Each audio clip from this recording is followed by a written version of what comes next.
WakhaL kaya khaluraba matung Mekiras taplapna wadu makha taraduna hairei. Ningthemgi video clip singse rape case ki oramgadu. Matangduda rape case ki report yam leiribani. Mani tombana hoi adugumba orambashe yengasi. Madugi potsingdu khangadi pau piduna khangan bayar. Arun athupta sanariba lila ase mimangda puthogani. Masina masini haina takbayar. Phare dodi namit mari mangani sida ngamnaba tawrasi. Asumna anido wari sana duna hospital romda lai. Hospital gi manung changlakpada police khara lerambado ure. Police khara do Mekiras ubada Mekiras ki manak changle. Aduga Mekiras ki lambi do thachinkre. Mekiras ngaklapna kaino station fawda chalusi swada nungaitru. Kaigi mafam do yor khangani. Si haidana Mekiras po handcuff tawkre. Mani tomba saurabna mi phaba bus main phabro reason bidana noina tawning begda taw ya bro. Police to mani tomba de yenglaga sir sawiyade city duty ni order ni sir na suyena khangbiramgani. Wahi khara si hairaga Mekiras po mafam dudagi pukre tanja duda Roger mani tomba gi manakta lai. Aduga hatho phone do karai thamuge ba ha kai thamuge ba. Mani tomba Roger de yenglai aduga saurangna kaino thabak chalubani phone ga bai basangde. Roger saurangna mani tomba gi pocket tagi phone do log thoktuna laktana langi. Mani tomba Roger gi matawduda ngakna yeng. Aduga sauri tawduna kaino toidubo ngawrbo. Roger su sauna mani tomba bo khudang paiduna chingduna pure. Leiriba miyam do anidugi matawda tingak yengduna lehawi. Roger na mani tomba bo magi room tamna pusale. Mani tomba na kaidawre hebana gyanam ta haluda. Mekiras na ras hatpadu khang proof fangre.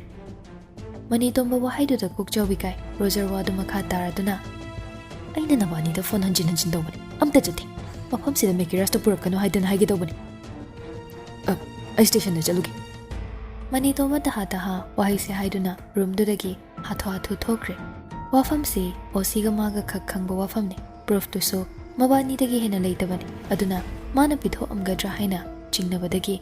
osida call tawge haina khanduna phone do marakpani adubu yawramdre hatho kumtharakduna leimaida tariba phone do pat khungatuna yeng display do pungchai jare. Mani tomba hanna yengodre phone do pocket ta hapchinduna hobe mafam dudagi thokle aduga gari khamliba adomda changlakduna gari do start tawduna thodore. Somda mairaba pau tare adubu ma kashu tawdaba kashu khandaba saduna tumin leiri. Bimoti telhaibana tamambadagi paudu tare hobe mapuribagi manakta lai aduga taha haire. Sanakya tariba pausibu kaino. Mairaba mongahada kana kaidawragene. Sanakya sauribadu khara phatharu kaidawge ichani hundokpa yaroi. Aigi ichado mara leiti. Aigi ichadi sikrene. Bimoti wahaiduda masado sauningbana loire handakte sauna haire. Sanakyana tawriba thabaksibo chumme haina khalibro hingliba nachadubo sikre haidana sora chondokliba. Mairaba Bimotina khon kankhalakpaduda mamitto khajik khana yengduna khonjeldu kalapna hoi aigi icha moiradi aina ngangbo wada ma tafam thokdabro aina tawnu phatte haiba pota ma tawfam thokdabani ko aina haiba ngangbada tadraba midubu kamdawna aigi ichani haidana haigadoribano aduna aigi icha leiram adubu secret pikta pikliba angangdi natedana afaba karino phattaba karino haina khanthaba ngamlaba ichane mana tawrido phattabane haigero masu pendaba henmalakpagi tawriba ngai ngamdrine haidana khanthawdaba mikup thangliba khongthangduna imungsigi sagai sigi jetkyam sokya haibasidi nang khangdene ha izat karigi izat aidi ijat yengloi ichana wafamda taraba matam sida ai kasuna chungo phawte Sanakyagido nachabu nungsidaba kaw pare aisu ichaga unaruni. Asi haiduna khongthangdu khara thangduna chatke haina tawre madu ubada mairabana thangdo kiba khongthangdo amuk khanjilakpa yar. Bimoti thanglamba khongthangdu chaplepe aduga haifet onsilaktuna mapuroibada yengle aduga mitlu irachena ichagi damakti ai pumnamak thadokpa ngamgani chekpal marina khajinduna leiriba phamasida hei leningdre isagi awaba nungaiba phaumaning tamna phungdokpagi ayaba pidram ichagi nuksibabu phajinduna huranbi magum ichabu lona senajaba mayamse ai pamdre ichagi damak mama ai leiri haibase ai taklani aduga aigi jasidre wahai se hairam laga tafing thogle aduga mangon ge khajinduna leiriba room aduda changle room ado layoi khraba mi kaya ge ningsing khubam amani bimoti mekiras ki photo mamang oirapna thetlibado mora ama thaduna mora aduda leptuna photo duda yaliba lei paringdo lauthaduna makhutna thadatle asawbagi mayaina makhutto anawa phaukhidre photo du lauthokduna room dudagi thogle leiriba nupa macha khara do bimoti na thoklakpado ubada imasi chatkinu adumna tawnu haidana khami adubu tade sawbana henmanbana gate dagi thoklaktuna auto ama faduna chatre nupa macha amana madu ubada taha gari bu thorlo masi gi matungina se asomna gari mathang thaudoraktuna lai somda paikhomba paudu taraga noktuna lai aduga leiriba nupa duda haifet yengla imichina good job my boy sinini punsi hairisi haurakpada mana hero sab loishilamdai sida aina nairo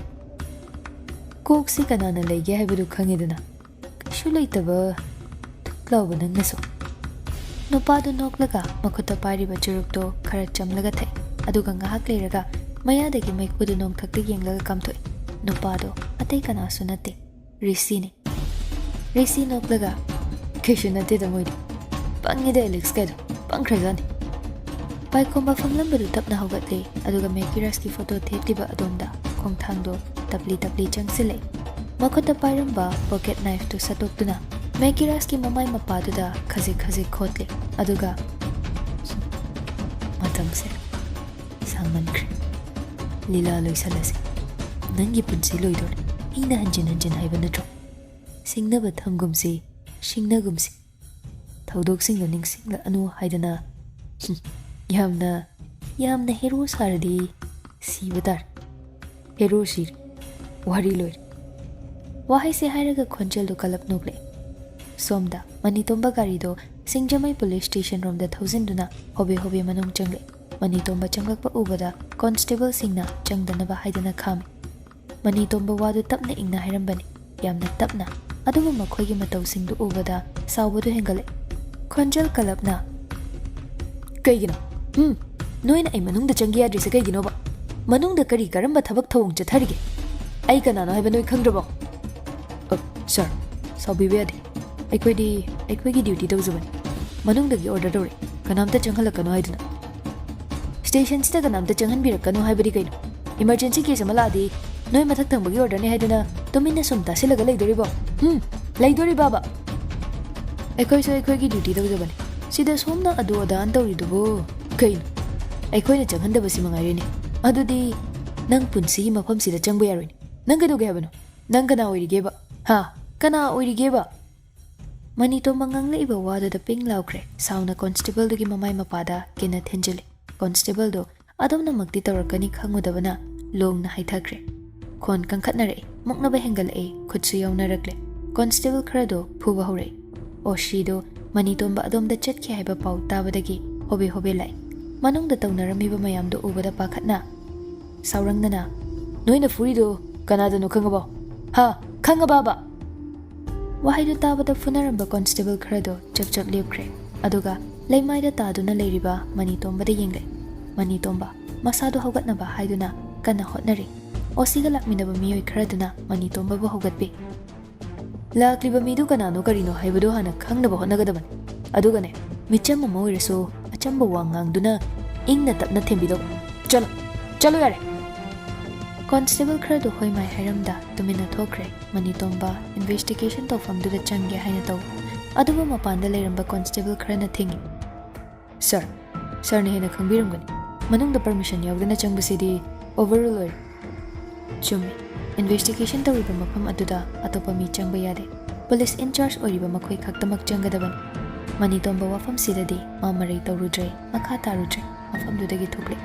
oshido Manitomba ki matungda inare sir kamdawna video du phangkrin sir ai tasingna simadi khangde sir na ibula na lawni haiba ai khangabani adubu ai video du di makhoi da bide Manitomba khumde tuminle osidu so Manitomba gi matung adumak inare gari ka khatuna wala nganglam da chatkre osi su gari da ka khatlaga Manitomba gi matung inare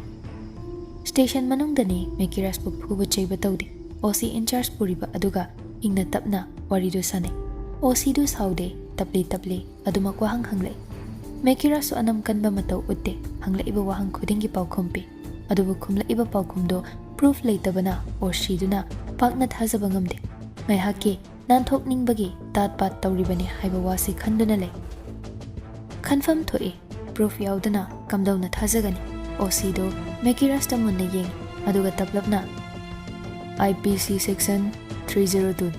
nathakta palaka dawribasi wasi ichum chumba marik chumba wafam amai mekiras mong hada khumle aina nga side ngangise wakoinati chumba ngagtani aina mi hatli do maram leibagini mi mabu maram leitana hekta hatpa yabrani nang nai pharisi so maram leibai phari natro hoini nang na maram leire wari sulir adu proof tikada proof yaudana nang na hatli do chumi kamdawna haidoiba mekira sorga do asangba mohanto ware taningdre haibagi mawangda adubu wadu di adumak makha tare aina haningdana hatpanati masana hatbiro na ifamda jangakbani oh mi hatpadi pukchal yam chawbi wani ne naude hoi aduga moin khalasu kaideda osi du hingkar famlambadai fu khawgadle aduga mamai leiduna chatpa hawi mekirasna lurabo chala sero si haiduna famlambadagi fu khawgale osi do mekirasta hana yenglakte adubu paukhumdi khumai naral ni yoma banangbo aina thadukdeba hai asilo kapta tamo wahai se hairam laga room dagi thokre constable khara laktuna mekiras bu puduna lokap manungda thame mekiras hoi mai haide tomena dumakle somda bimoti atho station da lai Manitomba bimoti lakpadu ubada pakhatna chensile bimoti Manitomba gi manakta laktuna Manitomba da wahang kaya mathang hangba hore aigi chadi ha namada bado mangau thibado kadai chakragiba imasi amta tab thabiko aigi chadu kaidu hebano ha aigi cha mi hatpa nati ai haige ma mi hatpa nati imasi bimoti Manitomba na ngangli du tade magi thokpa wa mathang haire bachan no pigi da maktane mana tawrido imasi amta tab thakosi mekiras ke shutodi ma ke shutodi somnagi wahang pahang tawba khaktani achum baran ba puthokpado adu khakni ahen ba ke shutodi imasi ichado ibu yam haruramani ichana ibulada lauramani jagi daba mama ai lady haiba utki take mama aina jagi daba tip haibado ai ichada thawna handadaba ai gi pugo ibu ichaga tawna biyo Manitomba bimoti gi matawdu yengba ngamdre tapna themnaba hotnari adubu yadre ma yadre macha kaina kibagi maichaktuna nauna mai horakle mi paiba pokle macha amasi su kaina radra haidana angawbi ole bimoti macha gi dama khanbada ma angawbi ole tanjaduda bimoti gi matung inaduna lakliba angang singdo station manung da gari do mathang thosile Manitomba taha angang singdu da onsinduna imasi se masase ge num dokre hospital da punaba tawsi mayam du tarang ichat nei hospital da punaba mahi hotnare nupa amana Manitomba da onsinduna damane lo noi chalam inga clear lak ai singjamai gi station phawda yorki Manitomba phone du lawthoklaga Alex call tawi Alex call du fat paikhale hello sir yorabo hoi yore ai lagler mafam du da hoi sir asomna ani du call thamnakre Manitomba station dudagi gari thakdore aduga Leichal hotel tamna lai ngahaki matung mafamdu yore Manitomba gari do khamlamlaga manung changle Alex waiting seat to the phamlaga leirami Manitomba lakpa ubada hogatlaga leplaga le Manitomba lakpa ubada staff no pa machanglagtuna room gi so pire so du lawraga anido room da kakhale wala ngangade anido room gi thong do hanglaga changle Alex room gi light do fatfat thale aduga pore iba bag to lawthoklaga phamung du da tham aduga bag to dagi laptop to lawthore Manitomba jangsin duna nakan du da leplaga le Alex file da changlaga video du yenghali Manitomba video du munna yengi video du yengwa loiraga tabla phaire sigi matang sidi pai kumbana bem hatpagi ke siga janadi sir atopadi bangdi sigi sidi roof oina thagat pair aigi phone da call record khar yawbadu so kai bada yawkreni kamdawni sir kamdawni dudi mafam ahom dudi kimta phangdraba nungphura dudi watli sir kamai dagi sigi clip se phanglakban tuition dumadi leramdri ras ki oiba yawdradi yaruine ras ne sir abimbo kon bada puduna chikrido adugi makhade dum phangir puthokpa yawada adugi matek tu dang adu su proof oina puthokpada ekde yaru mari leina de haidan hairak toribani adu se chum adu mathang mathang thiraga puthoktaba yar court yoni chinba yar case murder ni IPC section 302 pan yarakani punchi chupa jail da lei natraga fasi tawduna ani sigi manungda amadi shoidana oiran aduna thujindaba yar nungphura da mi thadon thenchi adugi de tawragi sir phare pau toina faunase ai station phawri yorgi mekira sunaba yabra yengi hoi sir asumna Manitomba so station room da haidore adubu somda dinakal amada thoishna nabado khajik phagalakle madu ubada mapa sanahal maithongda haraubagi mami tare baba haune asidi sar laktraba laktrene kidore ai yesu yam wana hotna birise ichelsina thagat wai amata phau haidre adugi la adi haige tawba isi adugi oire tanja duda room gi thongdo hangdoraktuna Boris changle Boris nokfe tawrai leiramliba ani duda ichala idana hojikta chalna hanglibani ne Boris thoisna nama hangi harakpaduda ngahak wakhaldo haraujai maithongda nokfe tawrai thamoi masu nokle taha thoisna gi nakan oirap changduna leptuna le aduga kailerage nangna ai hangi haidubo thoisna ngasidi wahai kaya wafam kaya mafamda haige haina khankhibani adubu miyoi aduna mitmangda leplaglaba matamda hainingba wahai haige khanba wahai singdo chinbal thokna haiba ngamdre Boris tumina muk leikre khumlaktabaduda sanahal anirugi matawduda leibado khautak chaduna aham aha tawraga mapanda thokle ani du wam tangangnade tumin leinai adubu thoisnana achikpado khajik thugaire thoisna haibam thokpani khanduna wado hawdore sir Boris khanko korakpaduda how aigi maramgi sir so yam ware tawrisi kai haina haigadabano haibaso ai khangtre aigi damak tawriba mayamse sir bu yam wahalle haiba wahai sinatana ahinba wahai hainingai leite thoisna aina hanjan haidudi sidi miyoiba moibagi minungshi phawbagi mating pangnabani haidana ahinba kashu leite mating pangnabani thoisna nokfe tamak tawrai khumbadi khumlaktre Boris khumlaktabaduda wa makha taraktre sanahal sungai hak leraga changle Boris to sanahal changlakpa ubada haifed yengle leptuna adumak lerami famlamde isi leptuna lerabai bungo chatlagen tawani babo yarnida kaino macha kisi ipa cha lawrake ko yarnida babo lobi uran wana bani ado ngasi gi chatlage aise thabak khar su leyo thoisna ai muk chaluki hoi sir Boris room dagi thokre thoisna Boris ne hek thokibaga masado ne tabagi sor ama hontore aduga mamit tapna uishili sanahal machagi matawdo ngasai dagi yengduna leribani adubu ma wangangde tumene yenglagale